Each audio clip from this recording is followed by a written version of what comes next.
Bapak Ridwan Kamil sudah tidak hadir dan dalam artian tidak menghormati persidangan ini. Tidak gentle.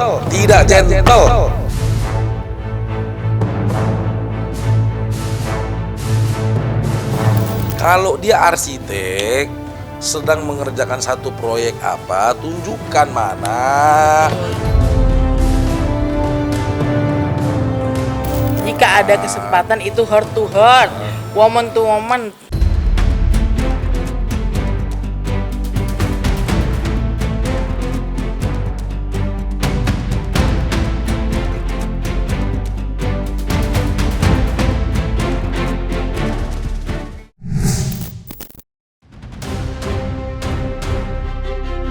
Lisa Mariana harus kembali gigit jari usai sekian kalinya keinginannya untuk bertemu dengan Ridwan Kamil kembali pupus, kandas, sirna.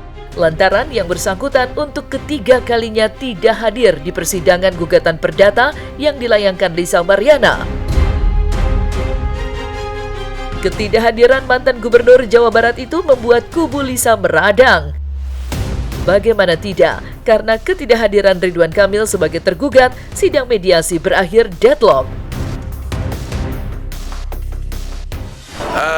Hasil mediasi tadi, pihak dari kuasa hukum penggugat itu menyatakan deadlock. Kenapa? Karena meminta Pak Ridwan Kamil hadir dalam mediasi. Kami sudah menyampaikan bahwa dalam pasal 6 ayat 4 bahwa ada alasan yang sah bahwa prinsipal tergugat boleh tidak hadir. Alasannya apa? Karena Pak Ridwan Kamil sedang menjalankan tugas atau profesi yang dia tidak bisa tinggalkan. Sama-sama sudah kita ketahui Pak Ridwan Kamil ada arsitek. Dan sebagai itikat baik, Pak Ridwan Kamil sudah menyerahkan surat keterangan beliau kepada hakim mediasi. Itu landasannya sehingga sudah memenuhi perma nomor 1 bahwa ada alasan yang sah. Di samping itu ada surat kuasa yang diberikan Pak Ridwan Kamil kepada kami semuanya tim untuk menghadiri mediasi. Dan itu sesuai dengan pasal 18 ayat 3 bahwa mediasi dapat diwakilkan kepada kuasa hukum. Nah, karena sudah memenuhi itu, tentunya kami memberikan resume kepada hakim mediator. Nah, kalau misalnya pihak sebelah kuasa hukum deadlock, yaitu hak dia. Nah, ini sidang lanjut, tidak ada kesepakatan, yang pasti nanti ada panggilan berikutnya persidangan. Kira-kira gitu hasilnya tadi. Kami menolak dengan tegas alasan yang disampaikan oleh kuasa hukum tergugat karena Bapak Ridwan Kamil sudah tidak hadir dan dalam artian tidak menghormati persidangan ini. Tidak gentle. Harus diingat, fundamental daripada mediasi adalah para pihak langsung yang ditatapkan mukanya berbicara. Apakah ini masih bisa didamaikan atau tidak? Tidak ada kewajiban lagi hadir, karena hadir itu kan pada ketentuan perma itu kan disebutkan mediasi. Nah, itu pun bisa diwakilkan pengacara. Selanjutnya nanti, itu kan sidang nanti tidak perlu lagi hadir Pak Ridwan Kamil, hanya kuasa hukum saja yang hadir. Fundamental mediasi itu adalah itikat baik. Kalau Anda tidak bisa memberikan alasan yang sah secara hukum, jangan bilang itu berhak. Ya, beliau kan sedang menjalankan profesi atau pekerjaan dia ditinggalkan. Itu sudah dengan perma. Beliau kan arsitek. Jadi sama-sama kita pahamin lah gitu. Kalau dia arsitek, sedang mengerjakan satu proyek apa, tunjukkan mana penunjukan proyekmu, Bapak. Iya. Mana proyek di mana kau kerjakan. Kalau secara fair, iya dong. Kalau dia tunjukkan, saya lagi bangun proyek IKN misalkan, saya arsiteknya. Oh ya sudah, nggak apa-apa dia nggak bisa hadir. Berhembus kabar, Lisa Mariana menuntut Ridwan Kamil senilai 10 miliar rupiah dalam gugatan yang diajukannya. Angka 10 miliar bukan angka asal-asalan, melainkan perhitungan matang. Dan jika benar, tentu saja faktor tuntutan pertanggungjawaban agar Ridwan Kamil mengakui sebagai ayah kandung dari anak biologis yang dilahirkan Lisa Mariana pada 2022 lalu. Iya, Ridwan Kamil dituding pernah menjalin hubungan terlarang dengan Lisa Mariana hingga melahirkan seorang anak. Atas hal itulah, Lisa mengajukan gugatan perdata. Lantas, apa respon pihak Ridwan Kamil mendengar tuntutan dari Lisa Mariana dengan angka yang tidak kecil? Inti resume kami menyampaikan bahwa tidak ada hubungan hukum antara penggugat dengan tergugat. Ini nggak ada hubungan hukum. Ya kalau nggak ada hubungan hukum, apa yang mau tarik-tarik gitu loh. Tadi mengenai pertanyaan apakah mengenai gugatan 10 miliar tadi ya. Jadi begini, harus dipahami oleh rekan-rekan semua bahwa pertama suatu gugatan itu pertama ya harus mempunyai kepentingan hukum. Nah dalam hal ini kepentingan hukumnya penggugat apa sih gitu kan? Ingin menuntut asal usul status anak gitu kan. Satu itu. Kedua, antara penggugat dengan tergugat itu harus mempunyai hubungan hukum gitu kan. Nah ketiga, atas dasar hubungan hukum ini buktinya apa gitu kan. Nah misalkan kalau dalam perjanjian-perjanjian itu ada perikatan-perikatan gitu kan, seperti itulah buktinya. Ketiga yang paling penting sebagaimana pasal 1865 KUH Perdata itu, setiap orang yang memiliki hak harus membuktikan haknya. Nah dalam hal ini adalah beban pembuktian ada di pihak penggugat gitu loh. Nah ini yang masih kita ragukan antar bukti-buktinya tersebut gitu loh. Oleh karena itu ya kita lihat saja nanti di persidangan buktinya seperti apa. Tapi yang jelas apakah ada hubungan hukum seperti rekan kami sampaikan, ini masih menjadi pertanyaan besar gitu. Ya kita ketawa aja lah, itu kan sesuatu yang apa ya, itu kan tuntutan biasa ya. Itu nggak perlu, ya kita nggak perlu nanggapi terlalu jauh lah. Yang pasti bahwa apapun yang dituntut oleh pihak penggugat itu ya nanti akan kita jawab di dalam persidangan gitu loh. Ridwan Kamil yang merasa dipermainkan sedari awal kini menunggu Lisa Mariana dipanggil untuk dilakukan pemeriksaan usai dilaporkan atas dugaan pencemaran nama baik. Terkait laporannya yang sudah naik penyidikan, kuasa hukum Ridwan Kamil memastikan gugatan Lisa Mariana di Pengadilan Negeri Bandung tidak mempengaruhi laporan pidana yang dibuatnya di Bareskrim Polri. Lantas, kapan Lisa akan segera dipanggil untuk dilakukan pemeriksaan? Ini dua hal yang berbeda. Yang di Bareskrim adalah dugaan tindak pidana pencemaran nama baik.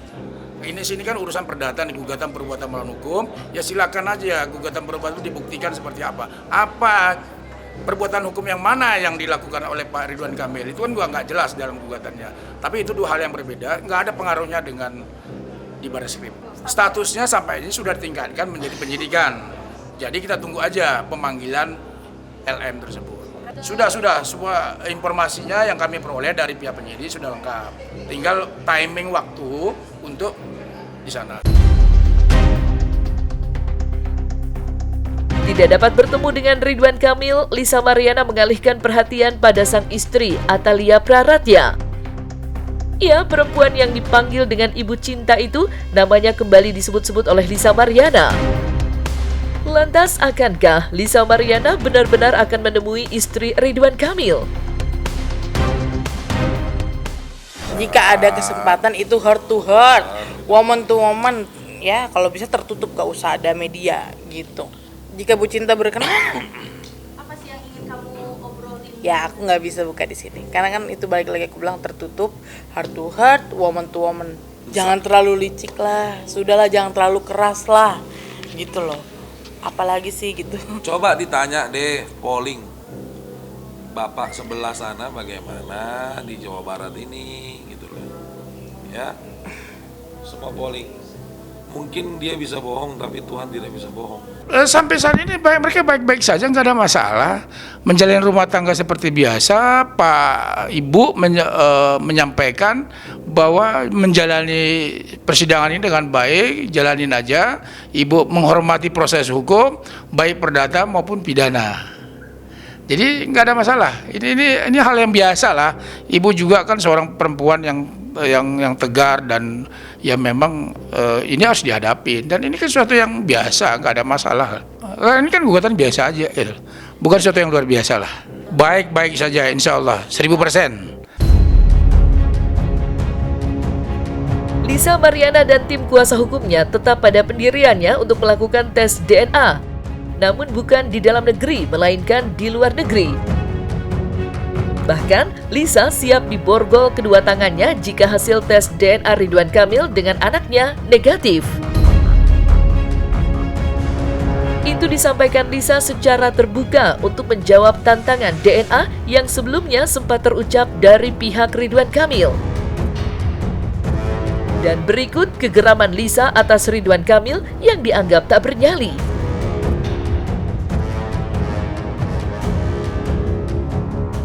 Jangan cuma nantang-nantang aja Jangan dong. cuma nantang-nantang doang. Di media. Saya siap tes Di media sih beda, Iya. di media beda ngomongnya. Saya siap tes DNA melalui perintah DVI Polri. Harus diingat, Bareskrim Polri tidak berhak memerintahkan untuk tes DNA. Laporan dia adalah undang pencemaran nama baik. Putusan tertinggi di Indonesia inilah putusan pengadilan. Ini kami lakukan, Sudah dilakukan. sudah dilakukan. Atau ketiga, kesepakatan bersama. Di mediasi ini kan sebenarnya ada peluang. Mediasi ya udahlah, nggak usah lapor-laporan, nggak usah lah gugat-gugatan. Kita sepakat bersama, sama-sama tes DNA yuk. Bener nggak? Fair nggak?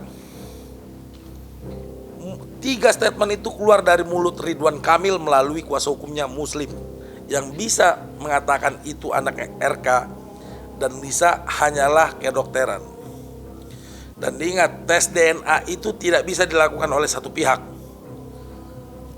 Ada anak Selin hadir, klien kami Lisa, dan bapaknya yang klien kami, bapaknya si anak ini yang menurut keterangan klien kami itu yang kita suspek adalah Ridwan Kamil.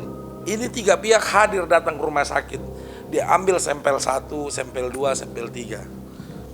Jika identik, ya itu anaknya. Jika tidak identik, ya klien kami sudah siap konsekuensi hukumnya.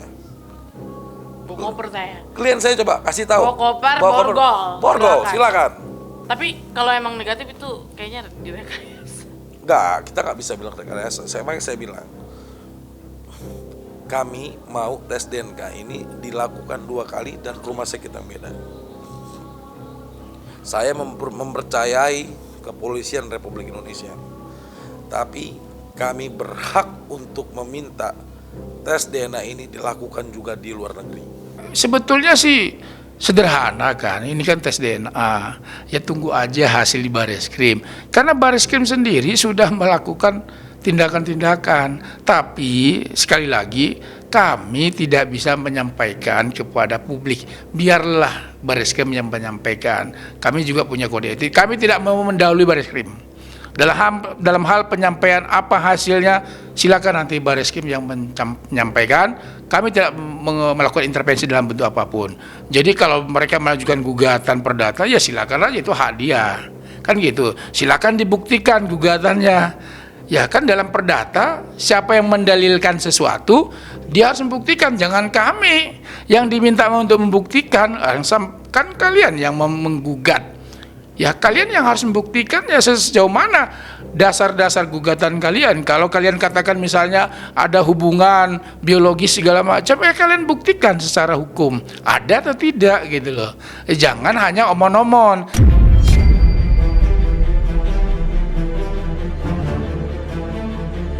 Nah, selesai sudah Cumi Lovers. Jangan lupa untuk like, subscribe, dan juga share channel YouTube Cumi Cumi.